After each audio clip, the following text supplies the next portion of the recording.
This is the Midweek Horror Podcast with Hannah Fox and Ellis Reed.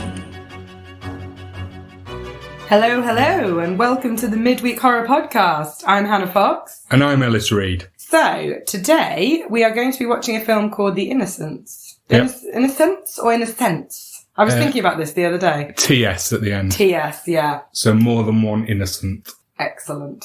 It's fair to say we're both quite excited about this one. Yeah, one of the absolute classics of the genre. But one that neither of us have ever seen. No. So we thought it would be a good one to choose. Absolutely. So what do you know about this beyond? Nothing, actually, apart from I've always known the name of it because it's been around for a while and, like you say, a bit of a classic. But actually, I don't know a lot about it. How about you?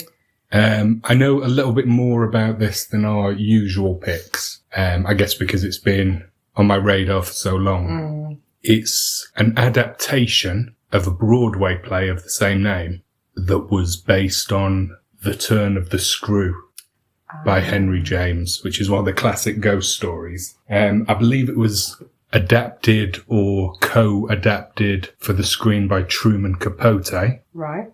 With the playwright of the stage version, who's called William Archibald. And it was produced and directed by Jack Clayton from the UK. I know it's set in the UK. Yeah. I did read The Turn of the Screw many years ago. See, I never have, but now I'm thinking I might want to. And any good? I can't even remember. Again, it's one of those classics I've always known about, just never read it. Yeah. And I know vaguely what it's about. It's about a governess who's looking after two young children, and she thinks the house is haunted. But there's a question mark over whether she's crazy. And didn't they... I think they based something else on that as well. I want to say The Others, but I could be wrong about that. I don't know my facts. I would certainly say The Others would be part of a tradition in ghost storytelling. Yes. The Turn of the Screw had a huge influence on. There have been quite a few other adaptations of this, though. There's been a couple of TV movies adapted from it. Last year's The Turning was based on the Turn of the Screw. Didn't see it. I don't think it was very well reviewed. I haven't seen it either. Okay. So that's what I know about The Innocents. Yeah. And I'm really excited to see it. Also, we're going to be on our best behaviour today with no effing or blinding. No effing and jeffing. Yeah. We're not going to have any zany outtakes before the credits. Absolutely not. Because very professional. We've got some guest segments that have been recorded for us, and I'm really excited to play them once we're reviewing the film. Alice is even wearing a tie just for the occasion.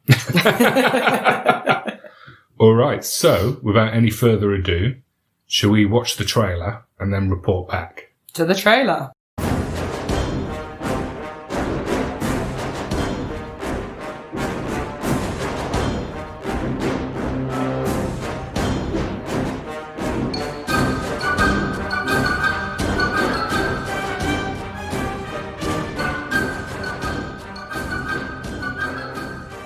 Well, we're back post-trailer. Wowie. Absolutely love it already. Oh, yeah, me too. Brilliant. A classic old horror film of that time. Yeah. And just to be clear, the trailer we watched wasn't like, at last, faithfully restored by the... No. That was the actual trailer Original the trailer. cinema release at the time, yeah. I love the old voiceover as well, the "Do the dead ever return to possess the living?" and proper old school. Yeah. So that wasn't at all what I expected, because it's a sort of English ghost story. I thought it'd be very restrained and quite buttoned up. Like, I dare say, do you see a shadow in the corner of the room? Although I did like the bit where she was freaking out about the Oh, yeah. And the woman goes, "Is he very handsome?" Oh, yes. It's such a pity. It was a lot more over the top. The trailer was very much a product of its time. We laughed at quite a lot of it, but the booming, echoing voiceover, the sound like the echoing laughter. And the screeching The kind of screechy sound, yeah. It just looked a lot more intense than I was expecting. I think a combination of the setting and the period and the fact that it's in black and white, I was expecting something really quite cozy and... Yes, and maybe sort of slower. Yes, yeah, slower. Yeah. But it looks brilliant and still quite eerie. Yeah, definitely. Some really weird bits, which I was like, ooh, it's quite scary. And just very classic. Like, at one point, Deborah Kerr's character is walking up some, like, spiral steps with a candle in the dark. A proper, like, old melted kind of, sort of, what do they call them? The big, old, heavy candles. Do they have a name? Just candles, I think. Candelabra? No, not really, I suppose. Big candle. Technical term. Story-wise, I think the only thing you can really absorb is the fact that Deborah Kerr is experiencing some kind of haunting in a house. Yes, and she's being kind of terrorised by this man, or spirit man, who's kind of we've just kind of seen at the moment as like a dark face. Yeah. But very handsome. Yeah. Terribly handsome. And the children, the boy certainly, and there's an implication that he also knows about the ghost, because she's saying to him, you know, who told you those stories? And he says, oh, nobody, I made them up. And she's saying, no, I'll tell you who. And he says, no, I promise I'll never do it again. And then freaks out and chucks a stone through a window, which looked like a very effective scene. Yeah. Because in the trailer release, there's a moment where he turns and he's scowling, but superimposed over that, you've got the echoing sound of him laughing, which was really quite effective. Quite just eerie. As a weird, eerie image, yeah. And then there's the little girl as well who seems to kind of hate her and was running and crying and screaming at her. Yeah. But it was really hard to really understand what was going on because it was all really quick, kind of almost like a sort of montage of really quick scenes. Yeah. So. And a lot of the trailer, to be honest, was focused on the booming voiceover. I liked how he told you about how all of them had appeared in other films. Yeah. Appeared in. Yeah. It was a bit like, hi, I'm Troy McClure. That was a proper oldie worldy golden age cinema trailer. Yeah. There were some of the bits that made us laugh. I was sort of laughing in delight rather than derision. Same. Absolute delight. Okay. So to our predicted scores. Absolute 5. Yeah. I think it'll be brilliant. It's so different as well to anything else that I already know already. It'll be so different to anything else we've watched since we started doing this. So I'm really looking forward to it. Even not knowing it was a classic, I absolutely loved that trailer. I'd be thinking, I've got to see this film. So I'm predicting a solid 5 stars. Hopefully it delivers. Yeah. So let's go watch the film and we will report back after the jingle.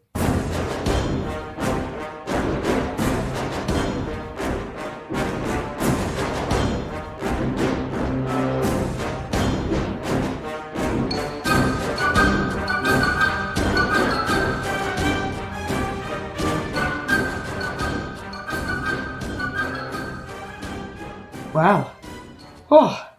I thought that was really good. Me too. I really enjoyed it. Very eerie and creepy. And I think, like we said before, very different to what we've seen and reviewed before. It went a lot darker than I was expecting, especially because I think at the beginning we were really loving the period charm of it all. We were. The quaintness. Yeah. And it went a lot darker than I expected. I think because of the time period it was made. And I also think the type of film, it made it sort of seem more creepy and eerie, I think, than anything else we've watched so far. It's sort of a very lonely feel to it, which I think we were supposed to feel because that was how the woman was feeling, kind of very alone with her issues and what was going on. Yeah. Isolating. Very isolating, yeah. And I think as the audience, you feel like that as well. I'm kind of quite eager to get onto our spoiler section. Me too. So, shall we give it our stars rating and then play the spoiler jingle and then just go nuts? Just go absolutely nuts. Yeah. I'm going to stick with my 5. Yeah, I think it's got to be a 5. I think it's a classic for a reason. Yes. And I think even though, in terms of how the film's put together, it's a product of its time, I think I thoroughly enjoyed it. I thoroughly enjoyed it. Certainly wasn't perfect. I've got a few points to make about it that I think they could have improved it, but it was a classic. And I agree. Thoroughly enjoyed it. Okay, super. Well, let's have the spoiler jingle, and then we'll knock ourselves out. Boom!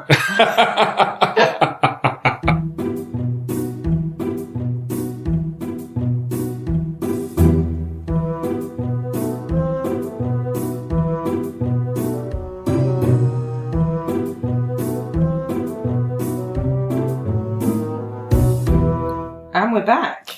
So the first spoiler of the spoiler section, Yep.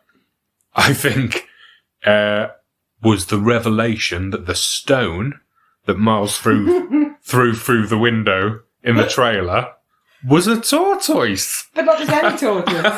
Rupert. Rupert the tortoise. The beloved tortoise of Flora. What a tragic end for a... Well, was it the end, though? Could a tortoise survive that? That's what I kept thinking. Because, you think, massive shell? Maybe he was just dazed. True. He might have thought, I've had enough of this house. And just very slowly took his leave.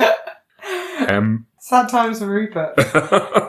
So do we want to say a bit about the plot to start? Yeah, I think we're free to do that now. Yeah. I mean, I think we can sort of say it quite loosely. Basically, a weird old creepy country house. A new governess gets appointed to look after 2 orphaned children who are kind of wards of their uncle. Mm-hmm. The uncle could not be less arsed, could he? And he says it many times, which I really loved. Yeah. When he was like, don't bother me, not interested, like being in London, don't care about the kids. And they're like, oh, okay. So uncle's very absent. This new governess comes in, played by Deborah Kerr, and I would say from the start, she's not experienced, is she? No. She relies very much on the kind of chief housekeeper to sort of help her out. She's very nervous. She's not sure she's going to do a good job. Even when she's been there a while, I think she shows her lack of experience. Yes. Like when Flora is being disruptive in their little classroom with just the 2 kids and she throws a pencil. Yeah. Her response to that is, well, I know. Let's pretend it's Flora's birthday. What do you want to do on your birthday? Yeah, let's have a party. Okay. That's not how you discipline unruly children, Deborah. No. So not great, but anyway, she carries on. And as the film continues, she becomes more and more obsessed with the fact that she's being haunted by the spirits of the dead governess who was there before her. And was it the uncle's valet, I think. That was it. Yeah, who seemed to be running the house some time before. Yeah, Quint and Miss Jessup? Do you know what? I can find out. Yeah. We've got an excellent book here that has a chapter. I want to say Jessup. We'll Mary talk more Jessup. about this book in a bit. Anyway, while you're looking through the book, I'll this is what we continue. did before we had Google, Yeah. wasn't it? Actually read things. Amazing. Do you Miss remember in Jessel. Carter? In Carter Britannica, that was brilliant. Miss Jessel, okay. Did you just say in Carter Britannica? It was just called in Carter. Was it? Was Britannica something else? Yeah, there's the Encyclopedia Britannica. I just merged them. Anyway, in Carter was brilliant. Everything you wanted. Do you know what? I'll edit this out. But do you know what a phrase I've not heard for years is? CD-ROM. CD-ROM. Do you remember how excited we were about CD-ROMs? One of them being in Carter. Shame, I'll never know the joy. Anyway, we digress. So, yeah, she keeps thinking that she's being haunted. Well, the house and the children, more to the point, are being possessed by the spirits of these 2 dead ex-staff. Who had a horrible sounding love affair. Yeah. I mean, this is revealed gradually, but it was an abusive relationship where Miss Jessel was sort of blind with love for this handsome bastard Quint, who used to knock her around.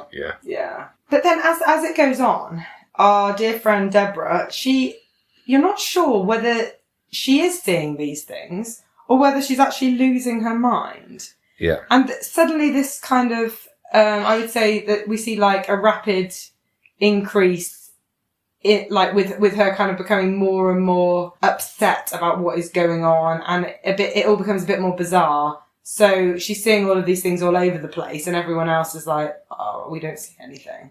And then as the film goes on, this gets worse. The kids start to, they kind of don't really like her as much. Because when she first starts, they're all made up that she's there. Mm-hmm. And by the end of the film, the kids have just had enough. And, they seem pretty traumatised by her behaviour, I would say. Yeah.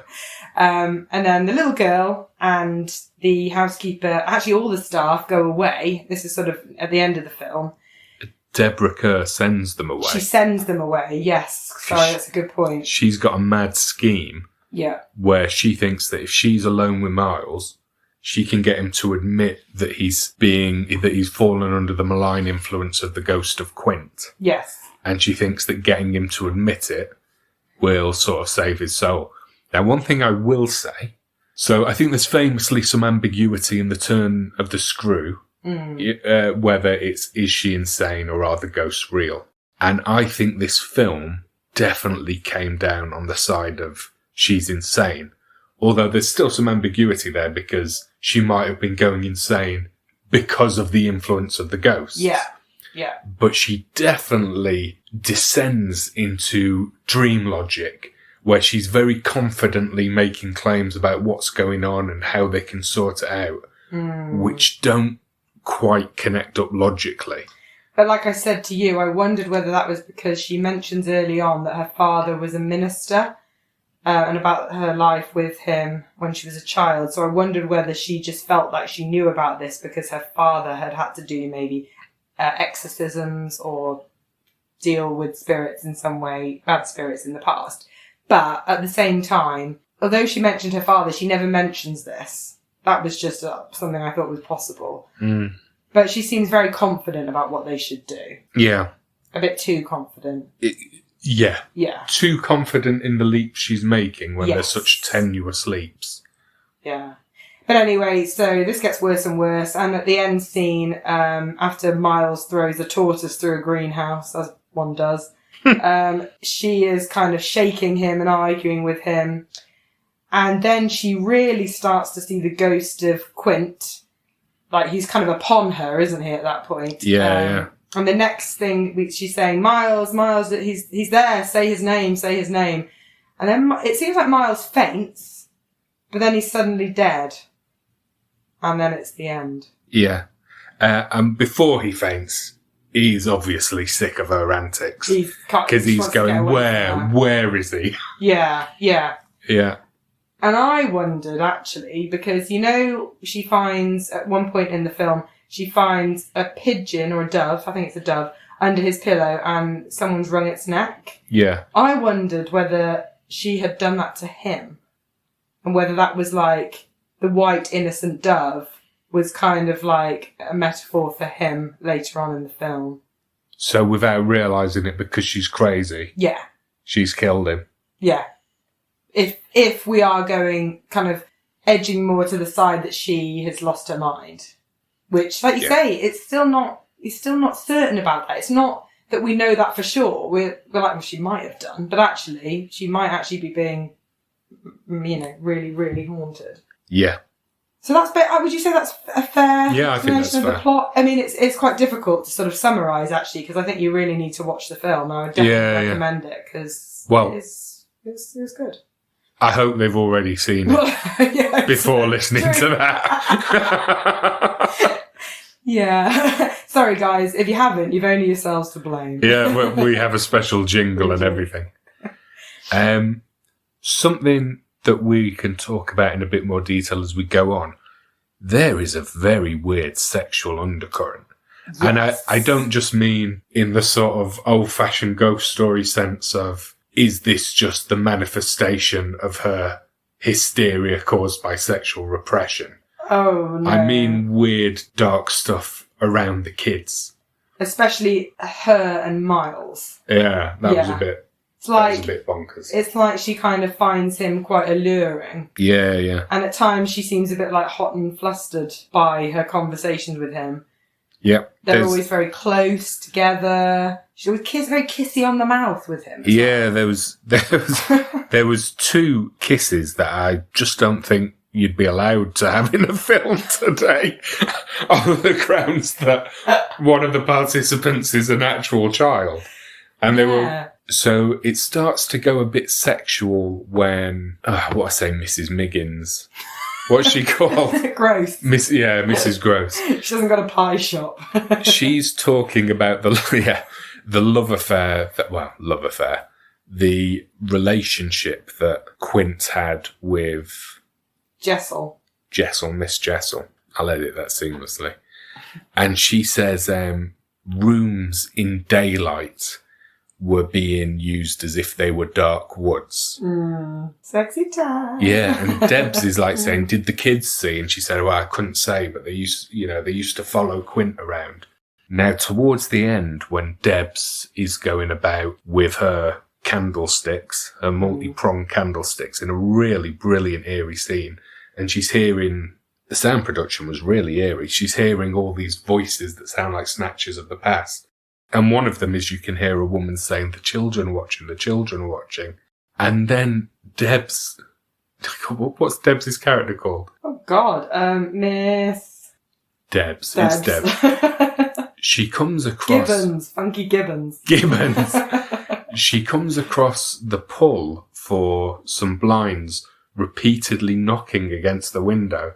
And as it's knocking, you can hear the woman saying, "Love me, love me, love me." Yeah. And I was just thinking, this is a bit saucy for 1961.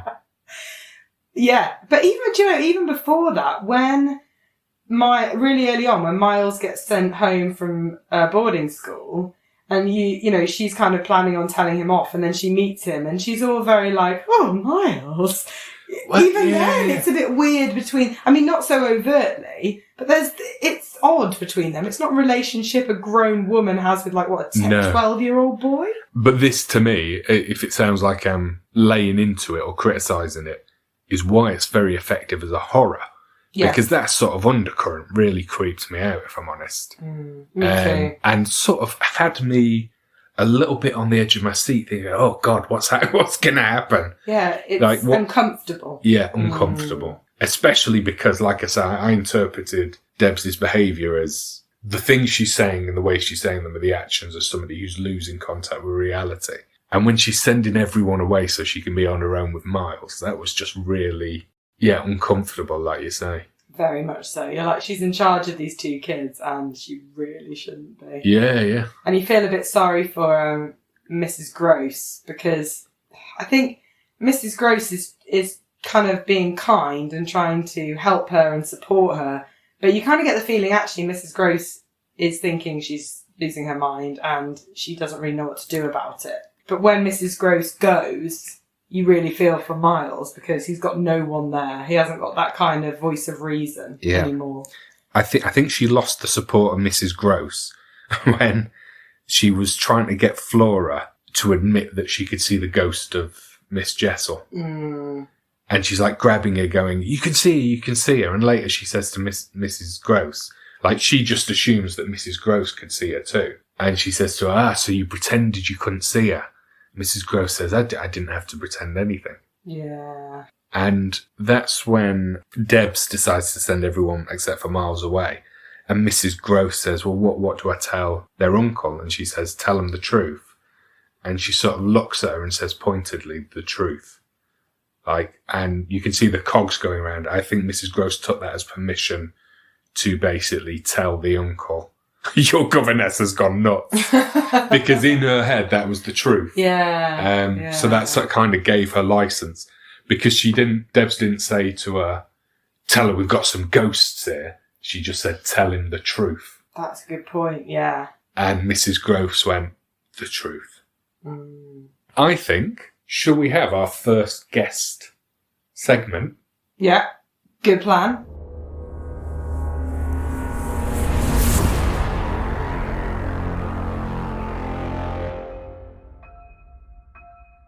Hello, my name's Matt Glasby. I'm the author of The Book of Horror, The Anatomy of Fear in Film, which is an in-depth illustrated guide to the scariest movies ever made. Now, The Innocents is one of the earliest films featured in the book, and I think also one of the creepiest. The idea behind the book was to try and isolate the different ways that horror films can scare us, and The Innocents is a really good example of two of these. The first is Dead Space, which is about leaving room behind the subject of a shot so that people watching the film expect something to jump out. If you think of the scene where Miss Giddens is hiding behind the curtain, Peter Quid's face appears from the darkness. There's that sort of vast expanse of glass behind her, and I think subconsciously we're waiting for something to appear, and his face does, as if out of the ether. So I think having big expanses of space like that in a shot automatically make us sort of wary. The other thing The Innocents does really well is it's got great examples of the uncanny. If you think of the scenes where Miss Jessel appears across the lake, on the face of it, it's just an image of a woman standing looking, but actually she's standing in the reeds, she's dressed in black, she's completely still, and you just register on a sort of subconscious level the fact that she couldn't be there, that there's something wrong in this frame. And I think things like using dead space and the uncanny are much subtler than things like jump scares, which kind of build to a crescendo and dissipate, and I think they give The Innocents a real power. Well, thanks, Matt. That was great. So that was Matt Glasby. He's an international film journalist, author and member of the London Critics Circle. And I will say I've got a copy of the book. I was just showing it Hannah, and it is absolutely superb. There's over 100 films in it, mentioned in varying degrees of detail. There are lovely infographics, including for each of the main films. There's like this timeline of how the scares work across the film. Brilliant. With like a key, so you can look at a spike and see what happened at that spike. So that's quite cool. Interesting. There's beautiful illustrations by Barney Bodono. Absolutely beautiful. The works of art. I got a bit engrossed in it earlier. I'd never seen it before, but definitely going to get myself a copy because it's a lovely book and it's really interesting as well. So fantastic. It's from White Lion Publishing. Heartily recommended. One thing we were talking about doing actually is going through this book and working out which of the films neither of us have seen. We can use it as sort of our reference point when we want to dip in and do a classic. Yeah, absolutely. So talking about Dead Space, I think, so one of the reasons why that window scene was really effective for me is at various points after that, I noticed when there were windows in the background.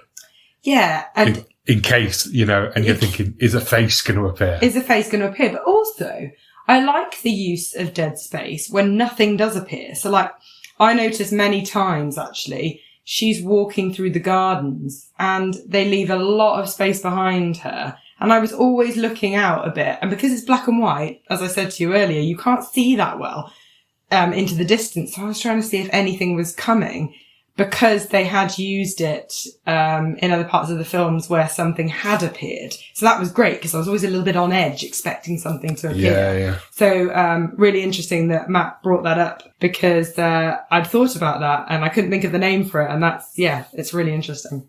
And how nice to hear someone professional speaking on this podcast for once. Someone who knows what they're talking about. We're professional, Hannah. We're professional. Well, we try. So, anything else that we haven't touched on yet in The Innocents? Anything you particularly liked, didn't like, or thought would have changed it? Something that I thought was dated but I found charming was just everything was very mannered. Very mannered, yes. And some of that was deliberate, because I think part of the eerie effect of the children was the way they talked in a way that was just too grown up.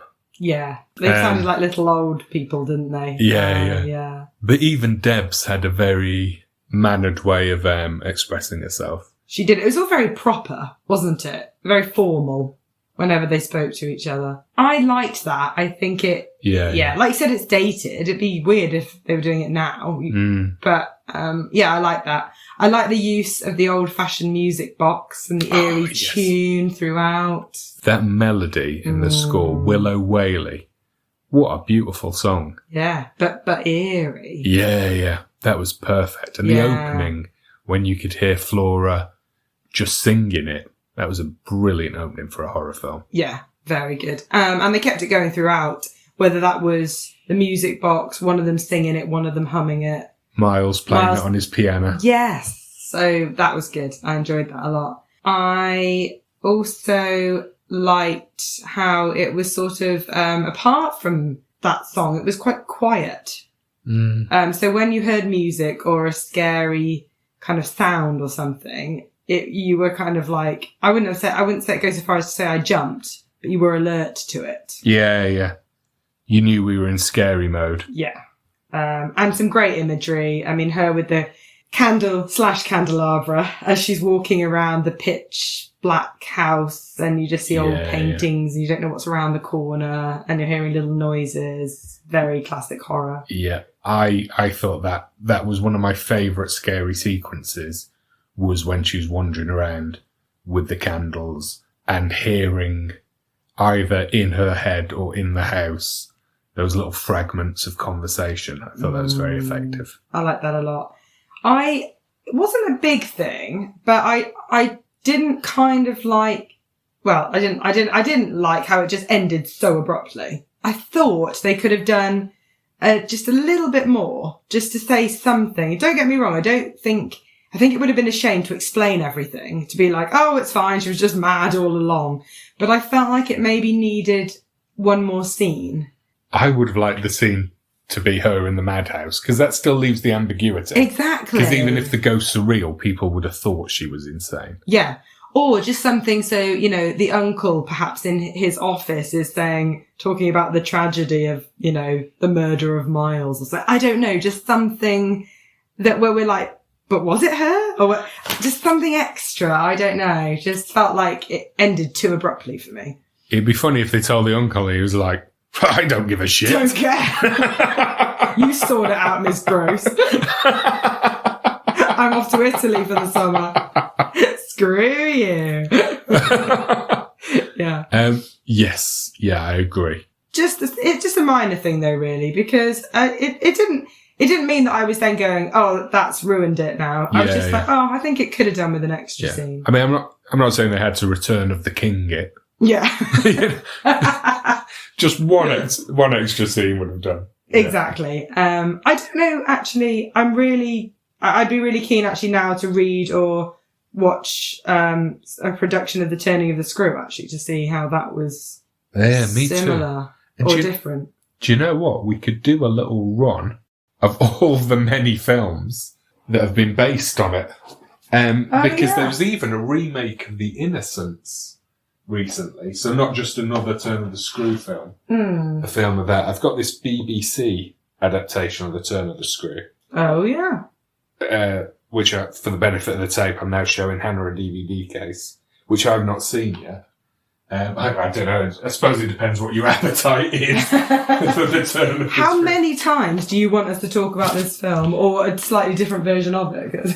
we could go for ages. One thing we could do maybe is have a Turn of the Screw marathon, and then just do like a roundup episode where we talk about them all. Where we agree that we do literally like a paragraph on each. Yeah. Okay. Shit, great. Yeah, I think that would be interesting. Just because I wonder whether any of the others have done more at the end. Or whether it's just been really quite different. I don't know. But for me, that was the only bit, really, that I thought, Otherwise, I thought it was really well put together. I thought it would have been interesting to see a version of this film. So something that I think was, and I don't mean this as a pejorative, quite rushed, was Deb's, how quickly she went through the journey of thinking something's wrong, having a theory about specifically what is wrong, being confident of that theory, then having an idea of how she can fix it. That all seemed to be very condensed. And that was one of the... It didn't detract from the film. It just made me think, okay, Debs is crazy. She's into dream logic mode. So for me, it would have been a very different storytelling experience. if I'd sort of been on Debs' side and been thinking, oh yeah, that is what's happening. Yeah. You know, she's cracked it. But the other issue with that is, I think some of it's to do with the fact that it's in black and white. Because there's one scene where she was going, oh, I love this sunshine. I was thinking it could be the middle of winter. Like, it's so hard for us to tell. So I think it was hard to tell how much time had actually elapsed from when she started. They never really said. And it's like, if it had been a film today where we'd see, I don't know, you'd see like, it kind of becomes clear when you see this, you'll see the seasons. You see what I mean? Yeah, it could have happened in the space of a few days from what you see on screen. But it could have been a year. Although even, like, one thing that made us chuckle in confusion was when she's talking to Mrs. Gross about Flora, and she says something like, oh, she's not always a little girl. Sometimes she's an old woman. And we're like, wait, hang on. Is she? You've left, we're struggling to catch up here, Dave. Like, we're on board with the idea that you think she's possessed by the ghost of a dead young woman. Yeah. Who's the old woman? Is that because, like, back in the day, when you were 40, you were, like, really old? You looked about 70. So, life expectancy was 28 or whatever. Yeah. In Victorian England. I don't know, but... But we both looked at each other, didn't we, and went, is she? I think the best way I can sum it up is, as a protagonist, neither of us had faith in Debs. No. Sometimes in a film, the protagonist will say, oh my God, I've worked it out. This is what's happening. And it just has the ring of truth within that story. Whereas in this case, we just felt like Debs was losing it a bit. Yeah. And for me, there is a question mark over, were there ghosts in the house? But I think I came away with the strong feeling that the ghosts were not trying to possess the kids. I think that was all on Debs. I agree. I think what I took from it that was maybe the house was haunted, but I don't think the ghosts were as involved as she thought they were. Maybe she saw maybe she saw the ghost of someone on the tower. Maybe she saw the woman across the lake at once. But I don't think they were like coming after her and possessing the children. And actually there was no real indication at all that the children were possessed. They were weird. They were weird, probably quite lonely children who only had each other and did things their own way. But they weren't actually naughty or mental. Though he did get expelled. Yeah, but then that might have been because back in those days, it might have just been like he said, because he said some weird things. Yeah. Maybe he was a trade unionist or something. What would you get expelled for back in Victorian time? But if you think about it, they weren't exactly tolerant, were they? So it's like, he could have said anything, and then they're like, no, expelled. Yeah. Like you say, it's wouldn't have taken a lot.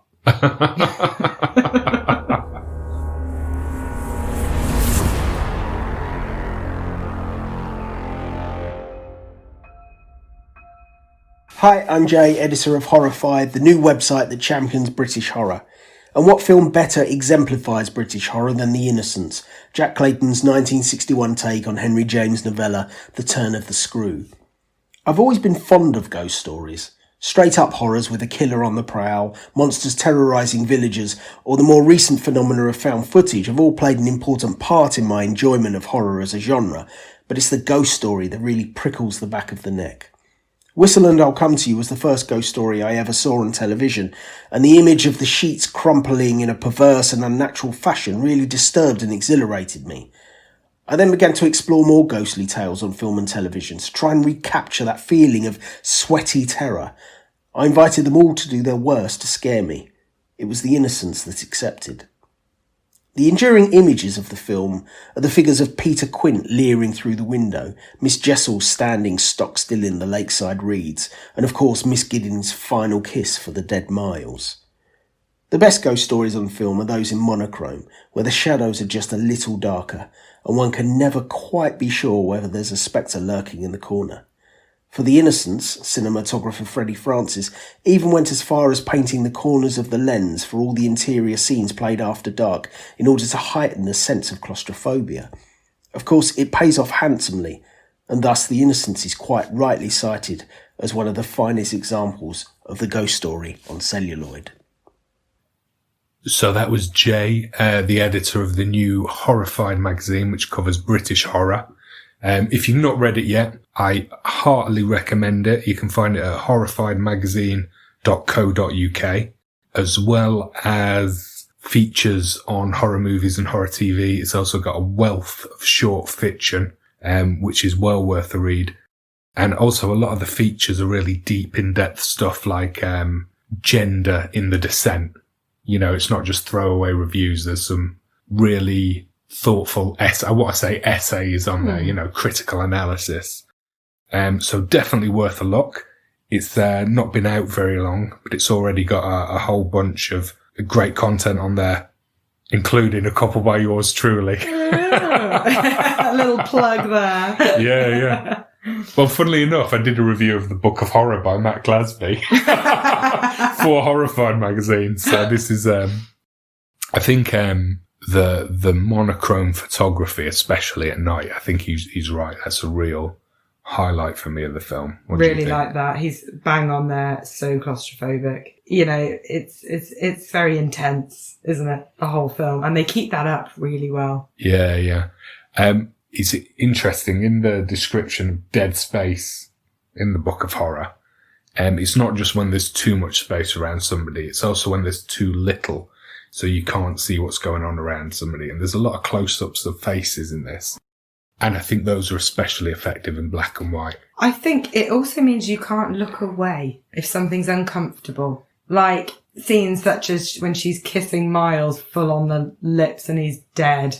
Quite uncomfortable. Yeah. Got nowhere else really to look but looking right at it, you know. Really uncomfortable, really claustrophobic.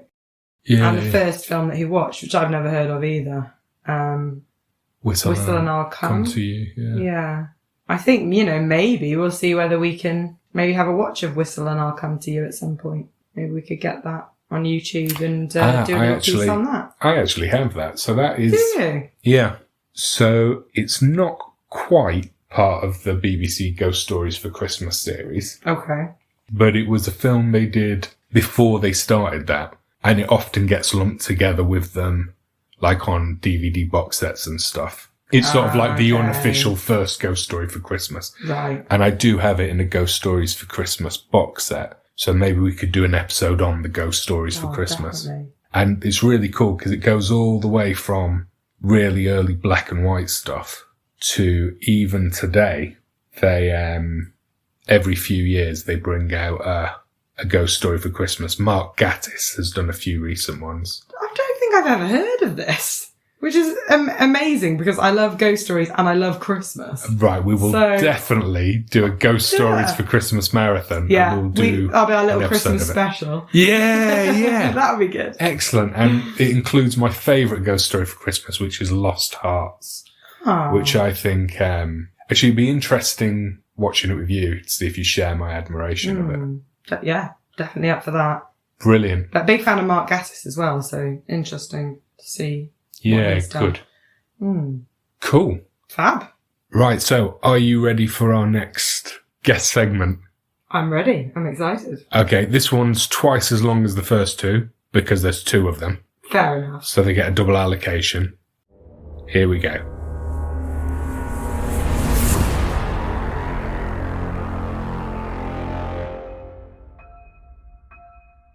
Hello, my name's Kev. And I'm Gabriella, and we are from the Here Lies Amicus podcast. Today we're going to be talking about The Innocents. Kev, would you like to go first about why you love this movie? Well, I'm all about sound. I do a lot of sound editing and I do a lot of music. This film has it all. The composer on it is Georges Auric, who is famously the composer on Dead of Night from 1945. And then the sound design itself, it predates all the 60s psychedelia with all the crazy echo effects and weird space noises as well. It's very disconcerting for a gothic horror. Also, Hammer and Amicus juggernaut Freddie Francis, who really comes to the fore in this one. I mean, it's all about suggestion. It's about the power of the mind. He films it from the perspective of the governess. So you feel unmoored the whole time you're watching the film. Yeah. You feel like you can't get your footing because she can't get her footing. It really, it's often overused where they say, oh, this is from the perspective of a certain character. But this movie really is from a perspective of a certain character, thanks to Freddie Francis's direction. Yeah.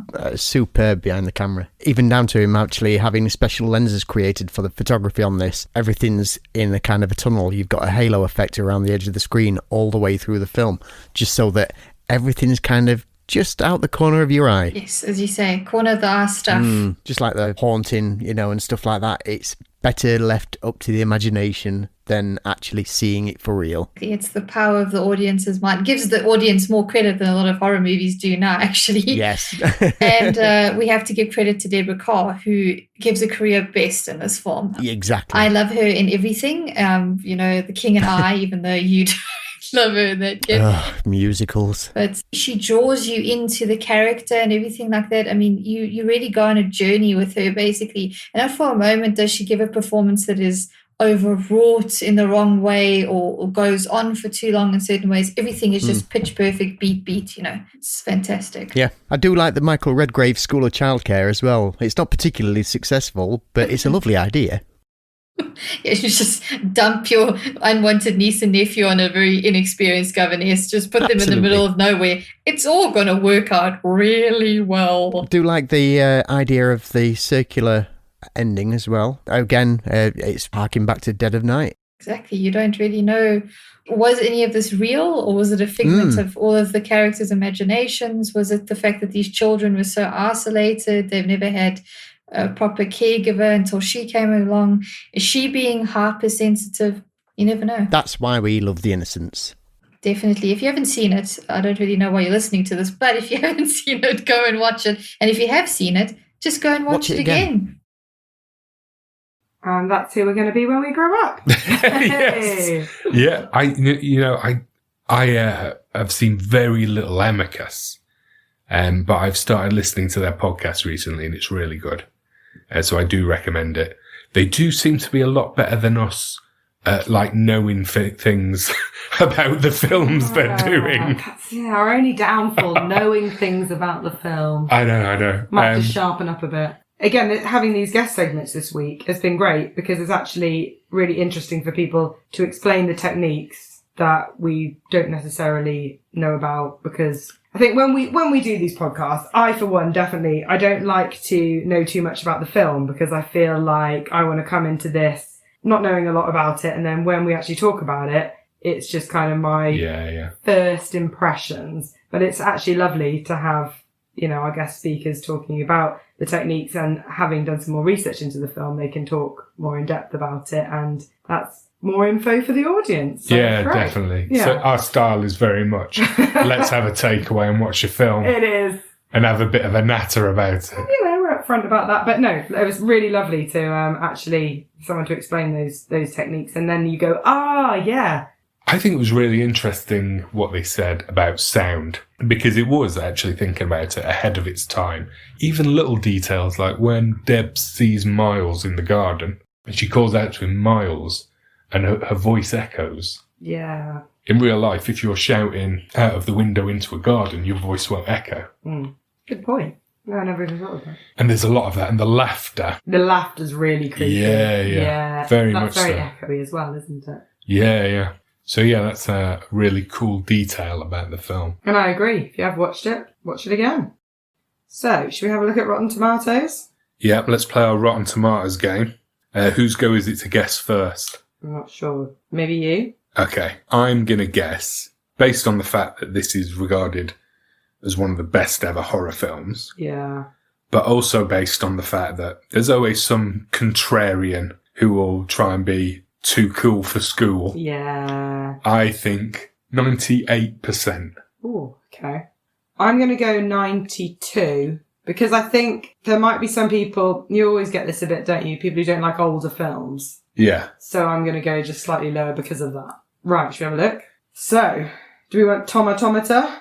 Let's start with the tomatometer. Tomatometer is, drum roll please.